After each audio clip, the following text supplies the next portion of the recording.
Nakakabara si sir sa daan. Sir, mata-traffic po tayo. Siguro itong si sir hindi niya alam kung saan opisina ang pupuntahan niya. So, mas maganda siguro kung ituro natin sa ating mga kababayan kung ano-anong opisinang nandito, kung saan sila naroon dito sa compound ng BARM. So kaibigan, hit that subscribe button para may matutunan ka sa channel natin. Huwag ka na mahiya, subscribe mo na yan. So ito, tuturo natin kung anong opisinang nandito kasi hindi pala alam ng lahat. Pagpasok natin, ang unang-unang opisina makikita natin sa kaliwa natin is yung Land Transportation Office 12. Yung nandyan sa kaliwa. And then dito sa corner na to, itong makikita nating daan na to na maliit, mayroong NFA office dyan. Kung papasok ka dyan sa eskinita na yan, doon papasok yan, papasok lang doon sa dulo. And then next to that is yung MILG, yung Ministry of Interior and Local Government Office. Nandyan si Attorney Nagib Sinarimbo, nag-opisina. And then ang susunod na opisina naman dyan, sa kaliwa pa rin natin, is yung Regional Library natin na nandyan, yung maliit lang na bahay na nandyan. And then yung susunod naman na opisina, yan yung opisina ng ating taga-ingat yaman o yung Regional Treasury Office natin dito sa compound ng BARM. And then ang susunod naman dyan ay puro kaperahan pa rin. Dapat lang sila magkadikit-dikit para walang yung Ministry of Finance, Budget and Management, para madali lang. Ito yung budget natin, lagyan mo ng pera, Ministry of Treasury. So ang susunod naman na opisina dito is yung yung BARM Ready. Yung BARM Ready natin, sila yung nangangasiwa o nagre-respond doon sa ating emergency. Ito yung dating BARM Heart, yung kapanahunan ng ARM or ARM Heart noon. So yan yung mga opisina natin nandito. Meron din doon sa corner na to.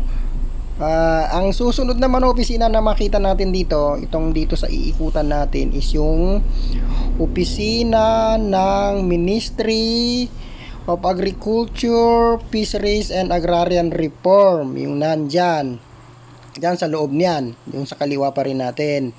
Yan yung dating DAF na ngayon ay ginawang MAPAR. MAPAR converts na pati yung Agrarian Reform.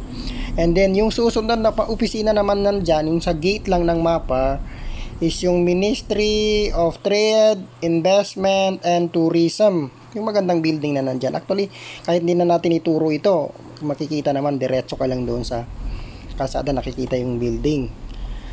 So ang susunod na opisina dito sa ating maiikutan, yung first route natin is yung Department of Transportation and Communication. Yan yung MOTC na opisina na nandito sa kaliwa natin. And the next office na nandyan is yung Regional Human Rights Commission. Meron po tayong Regional Human Rights Commission. Nandito po yan sa dulo, iikutan natin. So sana makatulong ito guys, para doon sa mga hindi alam kung saan nakalagay yung mga opisina dito sa loob ng BARM.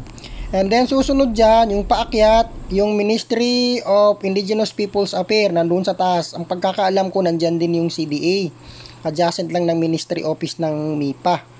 Pero hindi lang ako sigurado kung nandyan pa yung CDA. Basta, yung nandyan, ang sigurado kung nandyan sa taas na yan is MIPA. Ministry of Indigenous Peoples Affairs. So, iikot tayo guys dito sa kabila. Dito, ikot tayo dito yung first route natin. Ang unang makita naman natin dito sa building na to, sa ikutan natin dito is yung DOST. Pagkakaalam ko itong DOST building na to is DOST 12. Department of Science and Technology 12 ito. Dati-dati kasi maraming opisina ng regional office ng 12 na nandito sa loob ng BARM compound. And then dito naman sa kanan natin is yung opisina ng MBHTE, Ministry of Basic, Higher and Technical Education. Ang pagkakaalam ko dito nag-opisina yung Ministry of MBHTE kasi may madaming staff ito, kaya may dalawang opisina dito sa loob ng BARM compound ng MBHTE. Madami silang mga tao, kaya dalawa yung opisina nila. And then sa harap lang po ng MBHTE, makikita natin yung Comelec arm, Comelec BARM na siyempre yan ngayon. Basta ito yung opisina ng Comelec sa harapan lang ng MBHTE. Yung nakikita natin dyan, dati ang pagkakaalam ko is Napolcom building ito nung una, pero ngayon inoccupy na siya ng Comelec arm or Comelec BARM na. And then dito sa kabila, hindi natin lang na-focus, may CHED office dito. Dito sa kabila, ito pinapakita ng arrow natin. And then meron ding Bureau of Fire, may fire truck din dito sila sa loob. And then ang susunod dito ng building dito pa rin sa kaliwa natin is yung DAR. Dati DAR arm ito, pero ang alam ko converge na ito sa MAPAR. So opisina part ng MAPAR na yung opisina na nandyan. And then dito sa kabila is DAR 12. Hindi ko alam, I'm not sure kung ginagamit pa ba ng DAR 12 ito o parang lumipat na sila sa Coronadal. Parang pakiramdam ko itong building na to is abandoned or may ibang gumagamit na. At saka itong dito, yung nakikita natin dyan na magandang bahay, yan yung opisina ng BPDA, Bangsamoro Planning and Development Authority, yung nandyan. Yan yung nagpaplano kung paano natin pagandahin pa yung ating Bangsamoro government. Yan dyan yung mga malalim mag-isip. Atong dito sa kabila, dito naman sa kaliwa natin is yung DOH-12, dating opisina ng DOH-12. Ginagamit pa rin ata ng taga DOH-12 itong building na to, sa tingin ko, kasi hindi katulad nung sa kabila. And then dito guys, kung didiretso ka dito sa daan na to pababa, nandyan din yung opisina ng Bureau of Madaris. And then unang makita mo malapit sa masjid. And then ang unang makita mo naman pagbaba mo yung Ministry of Health. And then yung MENRE, Ministry of Environment and Natural Resources and Energy. And then doon sa dulo is yung MSSD, Ministry of Social Services, Social Services and Development, basta MSSD. And then sa pababa dyan yung MOST, Ministry of Science and Technology. Pababa dito sa corner na to, yung dulo na to, yung sa pababa. And then ito yung sinasabi ko kanina, opisina pa rin ito ng MBHTE. Nandito yung mga promotional staff, mga assistant secretary, basta nandyan yung mga ibang staff nila. And dito sa kanan naman natin, nandito yung opisina ng COA 12, yung nandyan, COA 12. And then adjacent naman itong COA, ito yung COA 12, and adjacent naman itong COA 12 is yung opisina ng National Bureau of Investigation. Nandito rin po yan sa compound ng BARM compound, yung opisina ng NBI. And then susunod pa rin dyan, kahilera pa rin nitong NBI is yung opisina ng judiciary natin, opisina ng mga judges natin, opisina ng Regional Trial Court, at saka opisina ng Sharia Court natin. Nandyan dito sa kabilang building na ito. Itong pinapasukan ng sasakyan na to, actually naka-compound ito, itong opisina ng mga hukom natin. So guys, ikutan natin doon sa kabila. Doon naman tayo titingin sa kanan natin, kasi pag ikot natin kanina doon, pinapakita lang natin yung puro nasa kaliwa natin. Kasi we are solo cameraman, narrator, and everything. So sana makatulong ito guys, no? Kasi actually wala sa plano yung vlog na to. Kasi nakita ko kanina, ang tagal ni sir, binara niya yung daan kanina. Nagtatanong siya doon sa kay mamang guard. Siguro nagtatanong siya kung saan ang opisina ng ganito, ng ganyan. Hindi niya alam kung saan. So nakakaligtaan natin na may mga taong nagpa-follow up dito na hindi nila alam ang opisina. Pero guys, mapapansin niyo ang daming sasakyan, ano? Kung magpa-follow up kayo dito, i-consider niyo na dapat may driver, para pagbaba nyo sa harapan ng opisina, makababa na kayo, and then maghahanap yung driver nyo ng kung saan siya pwedeng mag-parking. Kasi ang daming sasakyan. Sana kung siguro kung maging membro ko ng parliament, isasama ko sa suggestion na magka-carpooling na lang yung mga empleyado dito.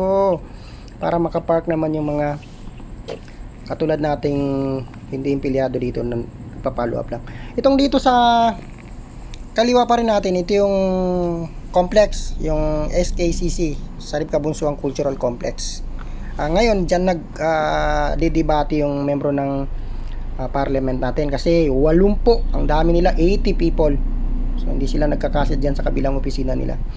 So itong dito sa kaliwa pa rin natin, yung kapanahunan ni Mujib, dito yung official residence ng dito siya nanirahan. So I believe this is also the official residence of the Chief Minister sa kasalukuyan. So ginawa yung building na yan na bilang tahanan ng Chief Minister or nung panahon is Regional Governor. And then next to this building is yung dati-dati ang tawag dito is RLA, Regional Legislative Assembly. Pero ngayon ito yung Bangsamoro Parliamentary natin. Diyan hina-house yung 80 or not really 80 siguro, yung iba doon sa ibang opisina kasi paano sila magkakasya. So ito yung Bangsamoro Parliamentary Office natin dito sa compound ng BARM. So ito, ikot-ikot lang ito, konting ikot lang. Actually, nawawala sa isip natin na alam ng lahat ng tao para mabawas traffic doon sa gate, ano? Kasi nakaka-cause ng traffic yung tatanong ka doon sa guard, and entertain ka naman ng guard, siyempre, kasi nagtatanong kung saan ang opisina. So dito sa loob din, meron din mga ATM machines na nandito. Ang nakita ko dito is land bank, yung ATM machine na nandito. So yung main office dyan sa entrance, siguro alam naman ng lahat na dyan nag-uopisina yung Chief Minister natin, yung pinakamalaki. So hindi na natin nilagyan ng highlight yon kasi alam naman siguro ng lahat kung saan. So ito guys, pauwi na tayo. Sana makatulong yung video natin, makapagbigay kaalaman. Please subscribe. Thank you.